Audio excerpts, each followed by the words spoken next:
Welcome back to the program. You know the old saying, be careful what you wish for because what could be coming next could be way, way worse?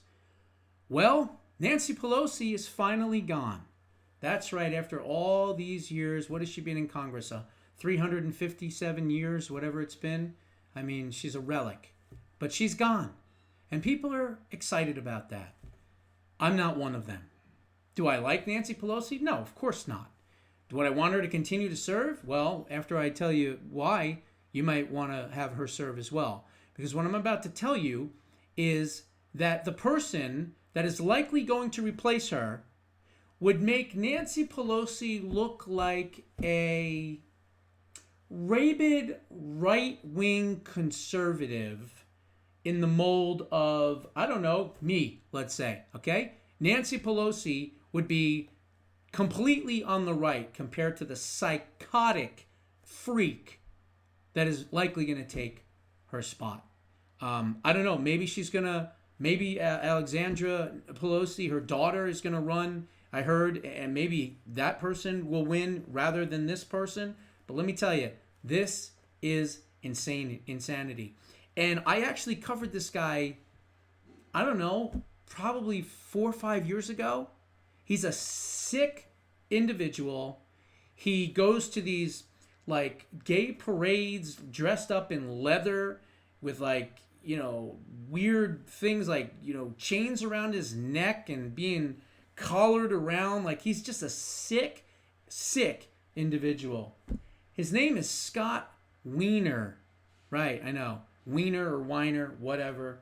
And like Zoran Mandani, Wiener is the frightening face of a new Democratic Party. Can we stop calling them the Democratic Party already, please? They're not Democrats. They're fucking communists. I am so tired of the media using the wrong term. It's almost like saying America's a democracy when it's not. Say the truth. There is no such thing as a Democratic Party anymore. They are communists. They're not socialists. Even Trump says they moved past socialism a long time ago. They're communists. Let's start calling them what they are.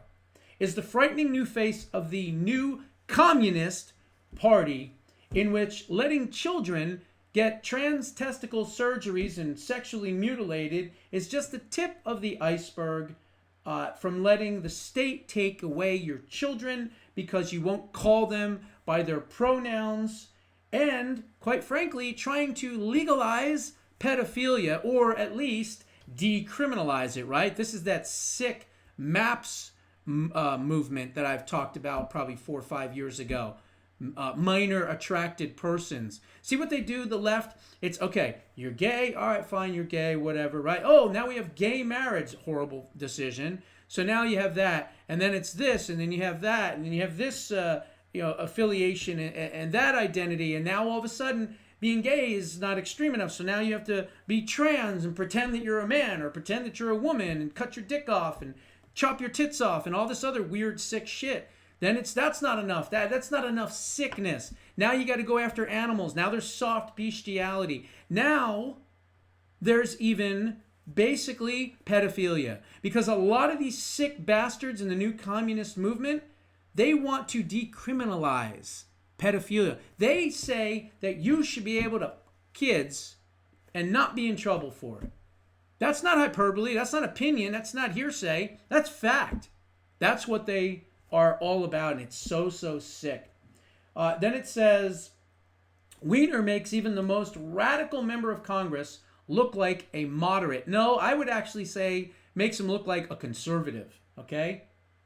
No one knows more about Scott Wiener than Susanna, and she's been right about him so far. So this is something about Susanna Luthi was an editor for the San Francisco Chronicle is what she was talking about. So now that Nancy's not there anymore, and by the way, this guy has run against Nancy, has primaried Nancy for years, 4 or 5 times, obviously always lost, but now Nancy's not there. So this sick, psychotic bastard could possibly fill the void. If you think men don't belong in girls' bathrooms and kids shouldn't get irreversible sex mutilation surgeries, or cops shouldn't stop street prostitution of minors, Well, then Scott Wiener probably thinks that you're a racist and a bigot. That's right. Indeed, it seems easy to offend Wiener, the San Francisco Democrat, San Francisco communist, running for former House Speaker Nancy Pelosi's seat, and anyone who holds mainstream or even slightly conventional views on biology and women's and parents' rights or conservative governance frequently does, they are seen as the extremists. This is what this movement has been able to do. They call me, you, people that believe in normalcy, in not wanting to sexually mutilate children, in wanting to protect women and not have men invade their private spaces, in their locker rooms, in their bathroom stalls, in their prisons so that they can be raped. But we want to protect women from that. But somehow we're the extremists? You're not the extremist for basically being a woman and just allowing these women to erase you? You want to talk about the biggest threat against women? It's men that pretend to be women. I don't understand. They call us the extremists because we're fighting against it because we believe that all women are valuable and that we want to protect women. What did President Trump say? I'm going to protect the women of this country whether they like it or not. Good for him, because that's the exact attitude. And the majority of women, not these sick weirdos and Karens and all that, the majority of women, they understand that. They want us to protect them. They want a male, alpha male, to protect them. They don't want these, scrawny little beta snowflake, swishy little whatever you call them. Last month, Wiener said that it was, quote, gross that San Francisco women turned up at his annual Halloween event to protest his transgendered policies. He called the late Charlie Kirk a vile bigot before and after the conservative activist was brutally murdered. Florida Republican Governor Ron DeSantis and Tesla CEO Elon Musk are also, quote, bigots and racists. And Republican diplomat Richard Grenell, who, by the way, is gay, is a, quote, self-hating gay man. This is who they want to replace Nancy Pelosi with, okay? The people he approves of are obviously very different. Like a gay porn purveying drag queen from the anti-Catholic drag troupe Sisters of Perpetual Indulgence, whom he honored on the California Senate floor as, quote, one of the very best community leaders in San Francisco, as well as San Francisco's former soft-on-crime district attorney George Gascon, with whom he has collaborated on legislation. San Francisco Folsom Street Fair, this is what I was telling you about earlier, a public nudity and group sex festival whose attendees are advised to watch out for men peeing on one another, is a, quote, beautiful community of people. And that Wiener is proud to walk among them, stand among them, and pee among them. Okay? This is the sick, twisted individual that wants to take over Nancy Pelosi's position. Wiener's personal proclivities loom large in the California State Senate, where he served since 2016. And remember, he has been trying to get into Congress, and Nancy's been blocking him, thankfully, for all these years. Not anymore. But they could soon have national relevance. Wiener announced his intent to run for Pelosi's seat a full 2 weeks before the veteran California Democratic operator announced that she would retire after 4 decades in Washington. Pelosi's retirement will kick off a brutal secession bid in California. The former speaker reportedly favors San Francisco Supervisor Connie Chan as her successor. In the Golden State, Wiener has pushed socially seismic policies that would allow male sex offenders to live in female prisons if they claim to be transgender, to exempt gay sex offenders from the state registry if the minor is at least 14 years old and within a 10-year age gap. This is the most disgusting, sickest person. He couldn't get hit by a bus tomorrow fast enough, as far as I'm concerned. Why this guy hasn't, died from AIDS and monkeypox, I have no idea. He literally says, this guy is a demonic entity. He said that male gay sex offenders should not have to register as sex offenders if they had sex, pedophilia, with a child of at least 14 years old, and if there was a 10-year age gap. So does that mean that he's totally fine with a 24-year-old adult male, a 14-year-old boy? Apparently, it's what it sounds like to me. This guy is so sick and so dangerous. And make California a haven for out-of-state kids to come for sex mutilation surgeries without parental consent. And these laws have already wreaked notable havoc. One of the first male inmates to enter California's female prisons is standing trial for raping 2 female cellmates, with the judge insisting that the offender be referred to as a woman throughout the proceedings, even though he impregnated at least 1 female inmate. Weiner also authorized a bill that decriminalized street walking because he found, quote, anti-loitering laws discriminatory against trans people and people of color. The law has effectively blocked cops from taking trafficked minors off the streets and led to an uncomfortable spike in sex trafficking of young girls. So much so that even the New York Times finds the law disgusting and problematic.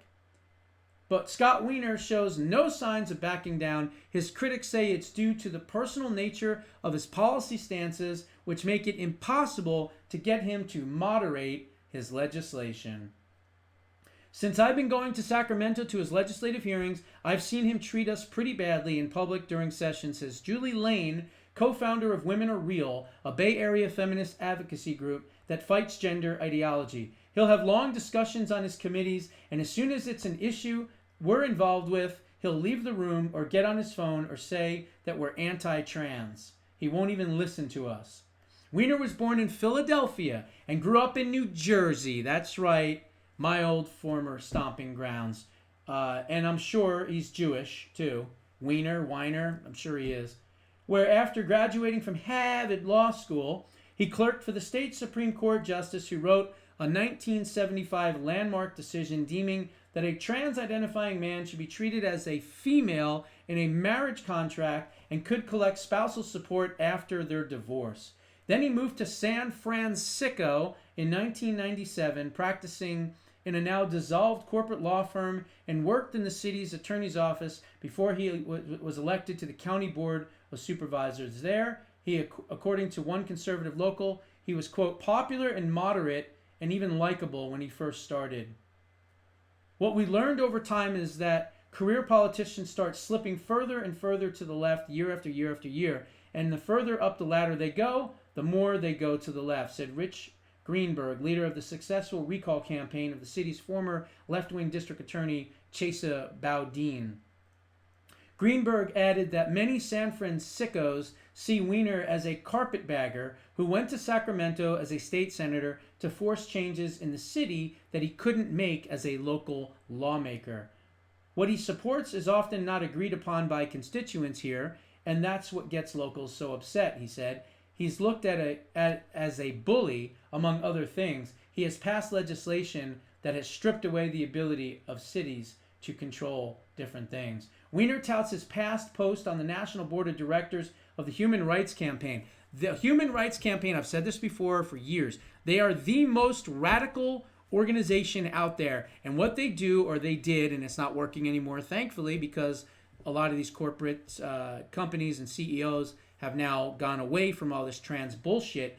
But this group, the Human Rights Campaign, HRC, they would go to these CEOs, Fortune 500 executives, and say, you're going to adopt this disgusting demonic behavior or we're going to boycott you. And for whatever reason, they were afraid of this organization, and therefore they listened to them for a while, from 2020 to 2024. Thankfully now, no more, and they don't have nearly as much power. But of course, this scumbag is close with them. He's on the board of directors of that organization. It's a radical George Soros-funded organization behind the push for transgenderism into the medical system and communities all the way through K through 12, by the way. He's done the same thing in the state legislature. Weiner has proved a powerful figure on the California State Senate's Public Safety Committee, where he's fought to soften criminal penalties and permit open public drug injection sites. Last year, he caused a furor when he opposed making it a felony to purchase 16 to 17-year-olds for sex. He was against that.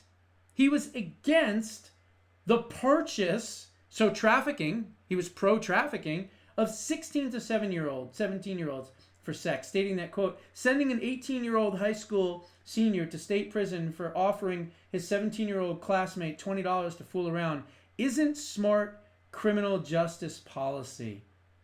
Those who have opposed him in hearing rooms or in the real world say he either ignores them completely or hits them with emotional arguments divorced completely from reality. This is one sick puppy, okay? One sick puppy. This one I'm leaving out. Anyone can put this one anywhere you need to go on this one. I don't know. At this point right now, I wish Nancy would come back just to block this disgusting, sick, demented, twisted, demonic freak. Alexandra Pelosi, who is like a filmmaker and Nancy's daughter, might have said that she might be running. Hopefully she does run and is obviously a leftist as well, but not a psychotic, demonic, trans freak, okay? This guy has shown up to vote dressed in full leather and spikes, okay? He has on multiple occasions. He is a sick individual. I only wish the worst for him, and I hope he disappears from the face of the earth one day, quickly and very, very soon. And I really hope he does not take over Nancy Pelosi's spot in Congress. That would be a disaster.